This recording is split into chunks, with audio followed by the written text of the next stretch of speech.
ఆగరా భయ్ ఆగండి ఏమేన్ ఏమేన్ ఈ దొంగసాలే జూనియర్ గాడు నిన్న మొన్న సైన్యంలోకి వచ్చి నా పోరికే లైనేస్తారా నీ అయ్యా.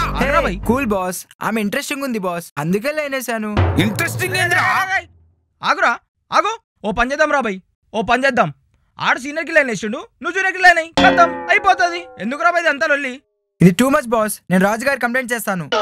అరే తమ్మి, ఇది రాజ్యం రా భయ్, మనం సైనికులం రా భయ్. సీనియర్స్ కి రెస్పెక్ట్ ఇవ్వాలి, అర్థమవుతుందా? ఇట్లా చుప్పా చుప్పా చేయొద్దు. ఏం చెప్తున్నా? చల్ నడో. ఏంద్రా వాణ్ణి కూల్ చేస్తావు? అరే మామా లైట్ తీసుకోరా, ఎంతైనా వాడు మన జూనియర్ రా. చల్ కడీర్ చల్ పడేర్ కల్పురి చేతులు రండి రండి కల్పురి. అయిపోయింది కథం ఇంతే. Sorry boss. నేను కూడా సారీ బాస్. అంతే, కింద దానికి ఎందుకు రా భయ్, రండి. కత్తులెన్నైనా ఉన్న సైన్య రక్షణ కోసమే, అట్లాంటి కత్తులకి మన సైన్యం బలి కాకూడదు. ఒంటరైనా ఓటమైనా వెంట నడిచే నీడవే